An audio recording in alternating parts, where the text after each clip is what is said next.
Alors bonjour à toutes et à tous, à ceux qui sont en présentiel et ceux qui sont en streaming, en live ou voire en replay. Et là, le drame, le computer veut redémarrer. Merci d'être là. J'ai pas mis assez de buzzwords visiblement parce que la salle est un peu moins pleine que quand il y avait data mesh ou sport, etc. Je vais juste quand même vous parler d'une petite PME américaine qui est évaluée à 38 milliards d'euros, enfin de dollars plutôt d'ailleurs, qui est Databricks, mais on va surtout parler ce soir de notebook et de comment on va faire pour réconcilier deux populations. Et on va faire un petit test, tout serait représentatif d'un échantillon de data quelque chose. Je m'appelle Paul, je suis dans une société qui s'appelle Avanade et qui recrute comme beaucoup de sociétés dans ce domaine. Je suis aussi un petit peu encarté, on va dire, chez Microsoft. Et je publie pas mal de blogs sur les sujets qui vont nous intéresser là pour cette session. Et volontairement, je ne vous ai pas dit si j'étais data machin, data truc ou quoi que ce soit, parce qu'on va voir que justement, on a deux populations peut-être qui s'opposent autour d'un outil et autour d'un pipeline de données. Alors j'espère que vos pipelines de données ne ressemblent pas à ça, mais l'objectif c'est que quand vous allez ressortir après cette session, vos pipelines, peut-être qui ressemblent un petit peu plus à celui de droite. Alors pourquoi je dis ça? Parce qu'on a un outil qui a fait quand même beaucoup polémique quand il est arrivé, c'est le fameux notebook. Ici, notebook dans Databricks, mais ça peut être un notebook Jupyter. Il n'y a plus beaucoup d'autres choses que Jupyter aujourd'hui. Mais pourquoi ces notebooks, on a adoré les détester? Et ben, je vais vous donner quelques idées là-dessus. Juste un petit sondage dans la salle. Moi, je vais faire un petit comptage rapide. Qui adore les notebooks? Vous êtes une quinzaine, allez, on est un petit 5, allez, un petit 33%. Qui déteste, et c'était les data scientists, hein, qui déteste les notebooks? Est-ce qu'il y a des data engineers dans la salle? Ah, vous êtes deux, donc un petit peu moins. Bon. Et ben, l'objectif, c'est de vous réconcilier à la fin. Pourquoi? Parce que si mon notebook, je le vois comme un fichier, enfin, si je regarde, si je vais ouvrir ça dans un bloc-notes, bah, ça va être bien dégueulasse, si vous me passez l'expression, et j'aurais sûrement pas envie d'aller versionner ça, d'aller le mettre sur un système de type Git pour aller maintenir un versionning. Alors, qu'est-ce qui pourrait arranger la chose? Ben, c'est de simplifier finalement, c'est de trouver un compromis entre les deux, hein, c'est de garder quand même, moi cette chose que j'adore aussi, hein, qui est cette idée de petites cellules, on exécute et puis on voit ce que ça donne, mais de simplifier beaucoup ça et d'arrêter d'avoir une 100, 200, voire plus de cellules dans votre notebook, mais d'avoir vraiment des fonctions qui seraient finalement issues de packages qu'on aurait préparés en amont.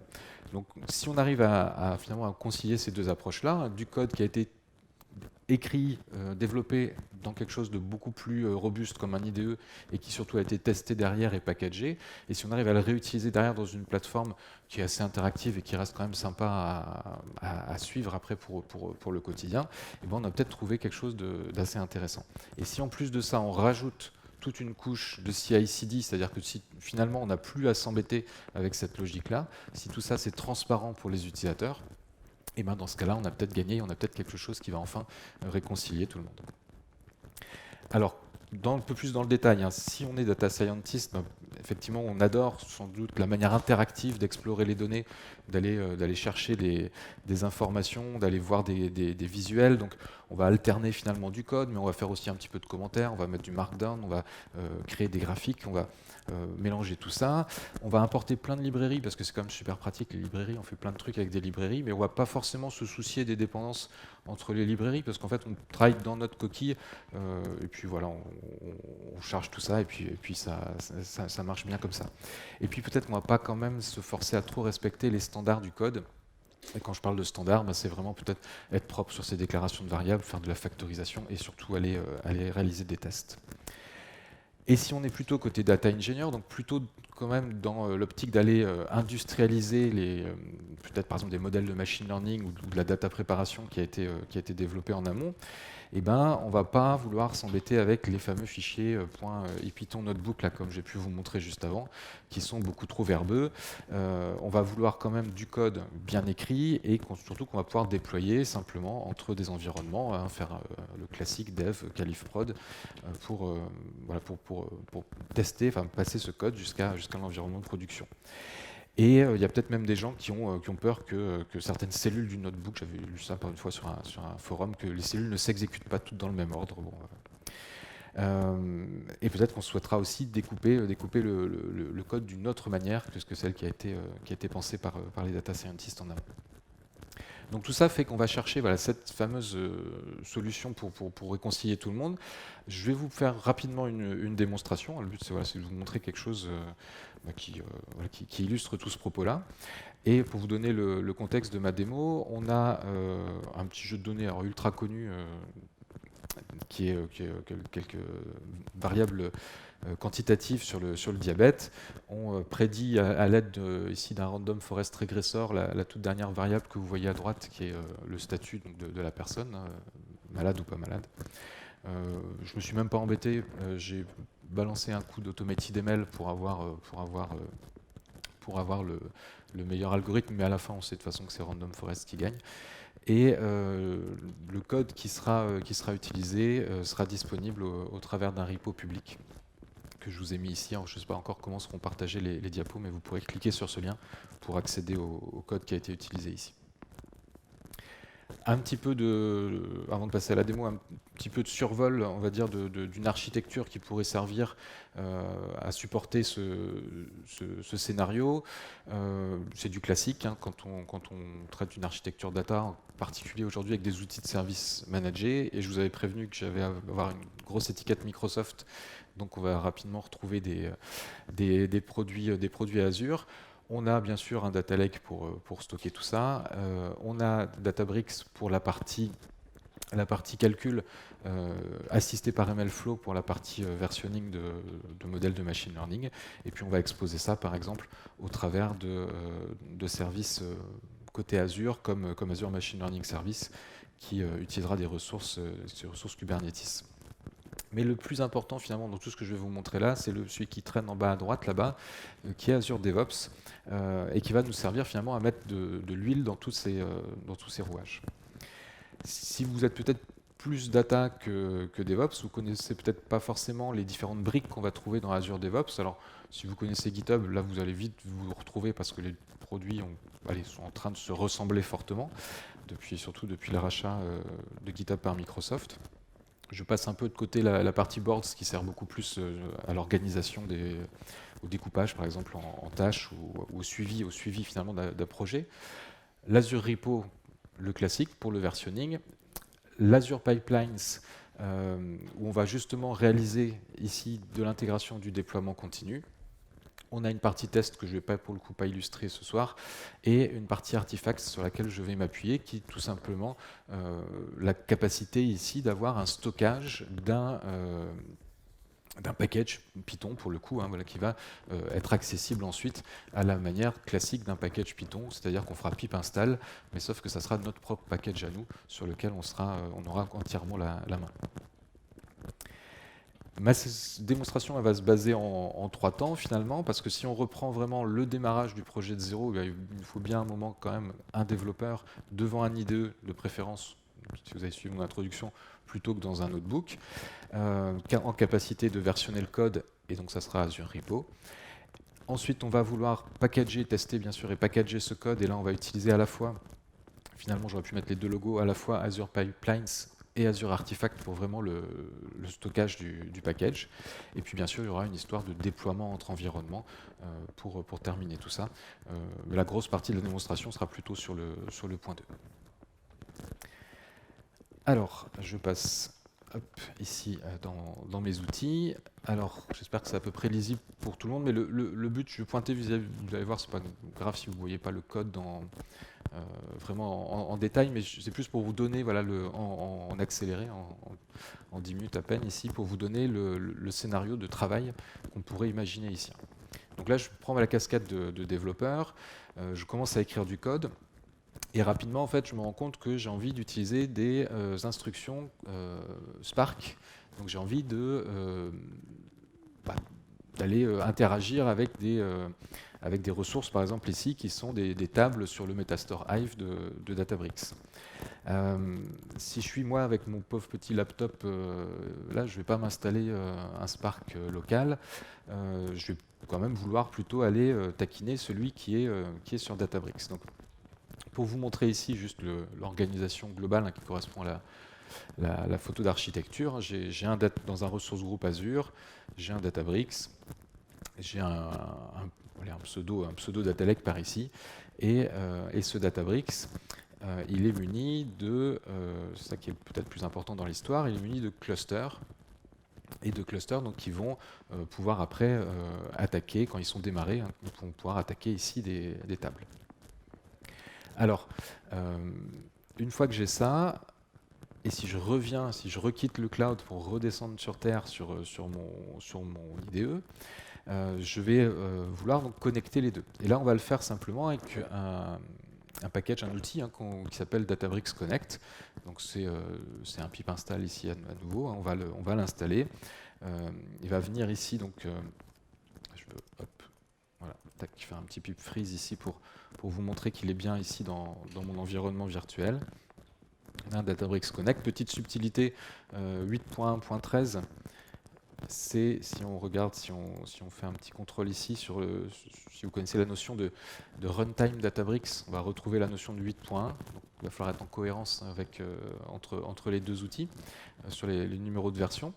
Mais parce que j'ai ici installé donc, ce package Databricks Connect, parce que je lui ai donné quelques informations, donc tout simplement, en gros, le nom de ma ressource Databricks et un jeton d'authentification, à partir de là, je vais être capable d'interagir.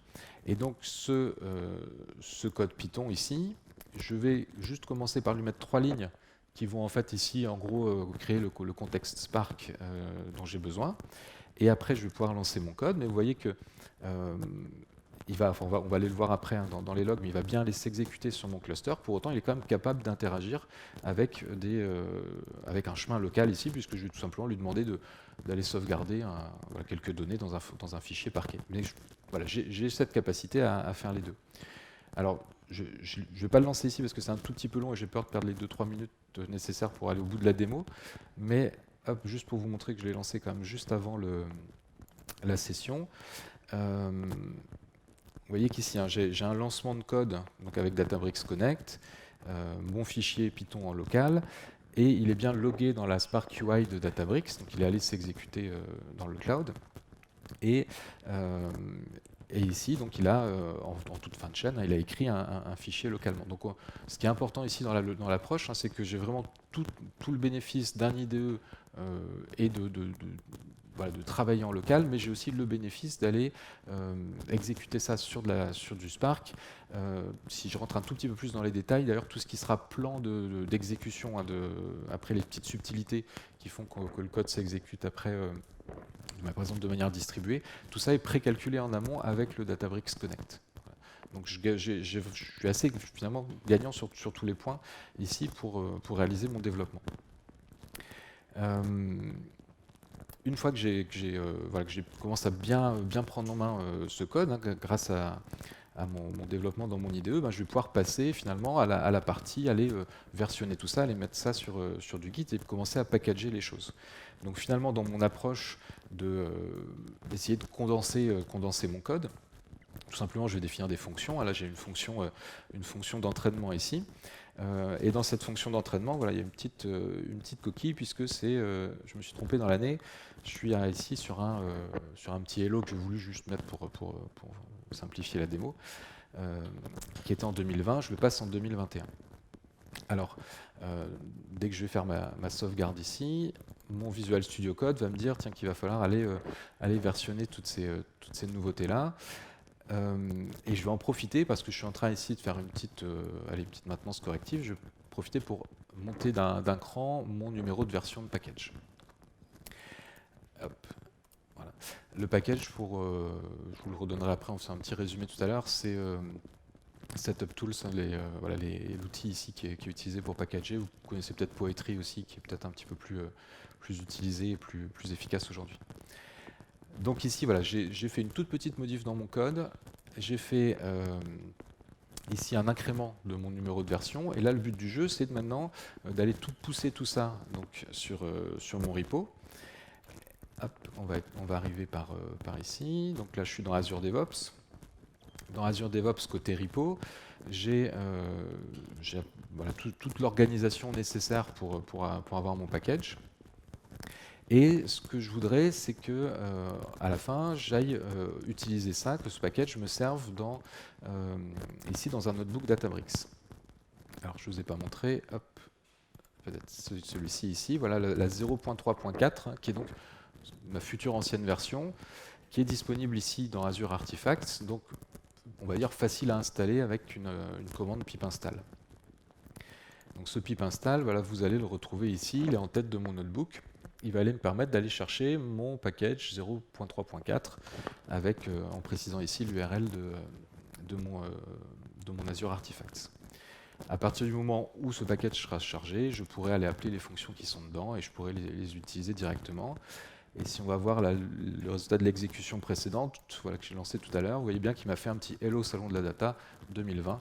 Donc on était encore sur l'ancienne version. Alors c'est là qu'il va falloir croiser les doigts avec moi parce que je tente une démonstration en live, ce qui est toujours risqué. Donc j'ai bien fait mon incrément, je suis en 0.3.5. J'ai bien corrigé ici 2021.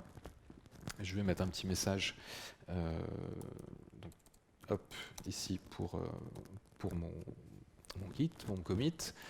Hop, allez, on envoie tous les changements. On commit, on push, et c'est parti. Et à partir du moment ici où j'ai lancé un push, si je bascule ici sur un outil dont on n'a pas encore parlé, qui est l'Azure Pipelines, eh ben, j'espère voir démarrer, je croise les doigts, démarrer ici un nouveau run en fait, de ma pipeline d'intégration. Donc, la pipeline d'intégration va faire le travail d'aller packager le code. Là, il va falloir travailler beaucoup. Qu'est-ce que c'est mon guide qui... oui, c'est mon guide qui a l'air d'être un petit peu lent. La connexion. Bon. Voilà, c'est bon, il est parti.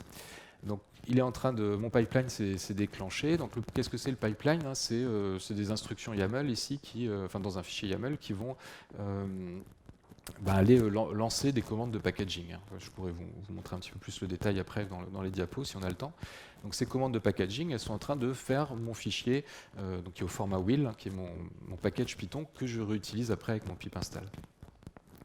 Alors au passage dans cette pipeline d'intégration, si on détaille un tout petit peu plus ce qui est en train de se faire ici, vous allez voir qu'il y a un moment des étapes de test unitaire, voilà, très rapide ici, mais il y a des étapes de test unitaire qui pourraient éventuellement, le cas échéant, faire tomber la pipeline d'intégration. Donc ça c'est hyper important parce que je ne faut pas que j'envoie non plus n'importe quoi dans mon package. Donc on positionne des tests ici. Ces tests, s'ils ne sont pas validés, tout s'arrête et on ne va pas plus loin. Et on finit ici par un twine upload là, qui est la mise en ligne de mon package 0.3.5. On va aller le vérifier ici. Voilà, on est arrivé au 0.3.5.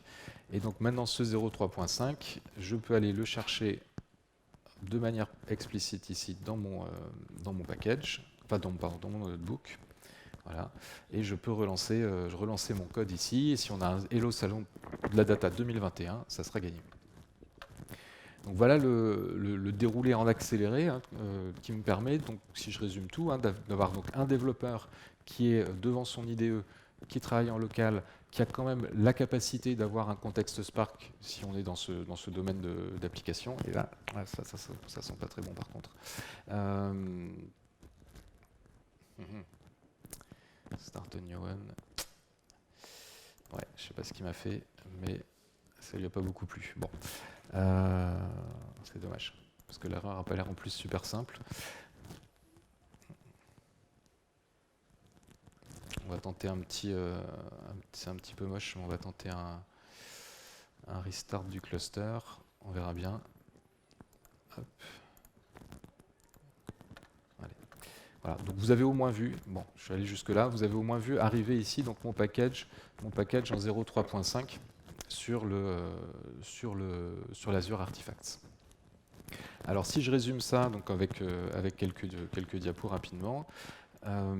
Donc les avantages, voilà, donc vraiment appliquer toutes les bonnes pratiques quand on est développeur, parce qu'on est avec un IDE, parce qu'on a pas mal d'extensions par exemple dans Visual Studio Code, la capacité à aller chercher l'API PySpark, Ce Databricks Connect, donc, qui a quand même pas mal d'efficacité parce qu'il quand même, il vous prémâche le travail dans son analyse du code que vous allez lui donner. La capacité, là je vois ce que je vous ai montré tout à l'heure, le packaging, donc format wheel, et là vous avez un petit peu plus en détail ici, la façon dont on va organiser un répertoire, donc qui va contenir à la fois le package, les sources du package, mais aussi toute la partie test unitaire. Setup Tools, mais il y a d'autres outils hein, comme Poetry par exemple. Cette idée donc d'avoir ensuite la pipeline d'intégration avec une étape bloquante, ici j'ai fait exprès de faire échouer les tests, et vous voyez qu'on ne va pas plus loin et on ne fait surtout pas l'étape de build qui mettrait à disposition le package. Et à la fin, le package arrive donc sur cette idée d'artefact pour pouvoir être exploité derrière par des commandes de type pip install.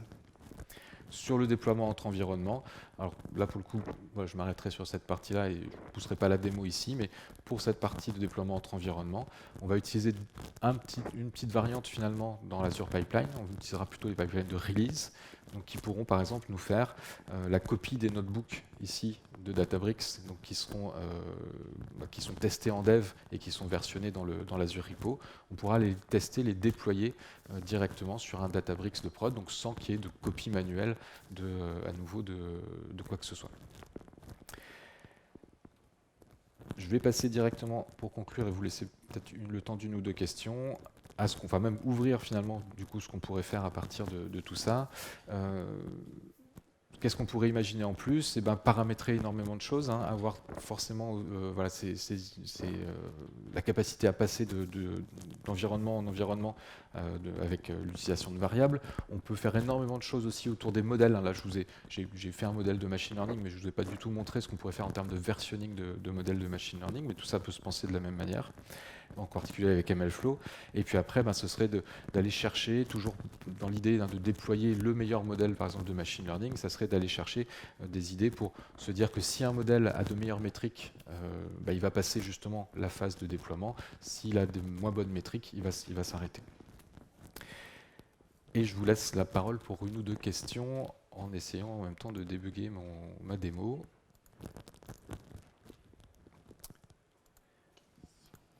Je suis allé vite, mais dites-moi si vous avez des points sur lesquels vous voulez que je revienne ou que je rentre un peu plus dans le détail.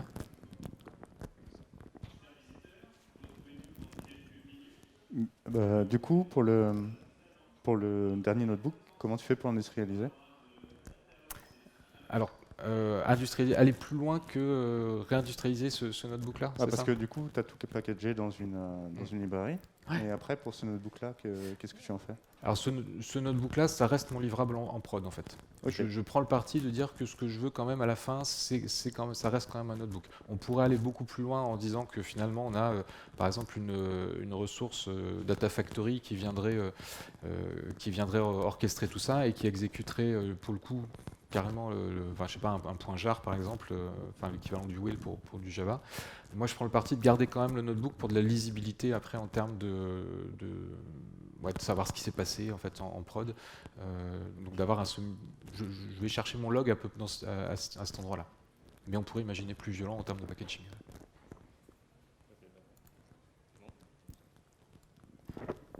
« 2021. Voilà. Alors, tout à l'heure, vous parliez des différents formats de notebooks. Il y en a un par Microsoft, avec .NET Interactive. Est-ce que ça prend un peu de traction dans certaines industries ou pas du tout? Alors, peut-être un peu moins depuis qu'on a trouvé des failles de sécurité avec CosmosDB. Je pense que ça vient plus des personnes qui vont être amenées à travailler dessus, et j'ai l'impression qu'il y a quand même ces deux cultures entre ceux qui viennent plus du monde du dev et ceux qui viennent plus de l'analyse de données plus exploratoire. Je vois un mix des deux, honnêtement. Mais je vois quand même, je pense que c'est quand même une bonne pratique d'avoir un IDE, quel que soit le profil. Il y avait peut-être une question ici Oui, non, c'était juste pour être sûr d'avoir bien compris. Databricks Connect, c'est parce que, en fait, derrière, après, pour chaque plateforme, vous avez des paramètres qui correspondent aux bases de données, c'est ça, et ce qui vous permet de le pousser dans le pipeline, c'est qu'après, il y a des paramètres automatiques sur chaque environnement. Alors, mon Databricks Connect, il fait juste le lien entre mon IDE, mon poste local, et un cluster dans le cloud. Il fait juste ce lien-là. D'accord. Il établit ce lien-là, il me permet de travailler, de simuler un environnement Spark sans avoir à l'installer sur la machine. Et du coup, on m'a fait le signe que... Mais on peut juste poser la question et moi je débranche pendant que la prochaine personne arrive.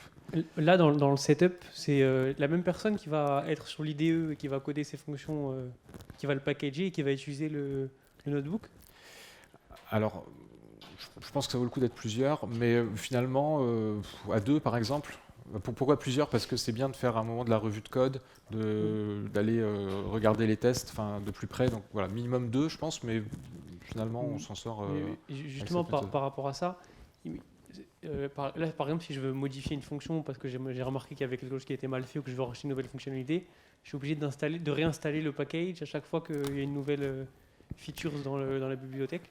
Alors oui, mais on va vraiment faire toute la phase de debug et de test localement, donc, ou en se faisant aider par Databricks Connect, parce que finalement mon pip install, je peux le refaire. Voilà, je vais jusqu'au bout et après seulement je lance mon intégration.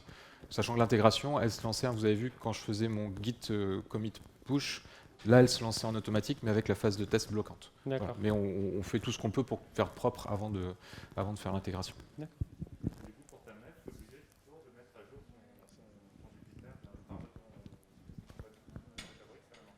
Alors, on peut trouver, je pense qu'on peut essayer le numéro de version, là, le fameux numéro de version qui s'incrémente. Ouais, on peut le passer par exemple en variable d'environnement du cluster et jouer sur des choses comme ça qui seraient reprises, la variable d'environnement serait modifiée par le pipeline de déploiement. On peut trouver des astuces comme ça. Mais dans la vraie vie, on ne va pas le changer aussi souvent que je l'ai fait aujourd'hui. Merci beaucoup.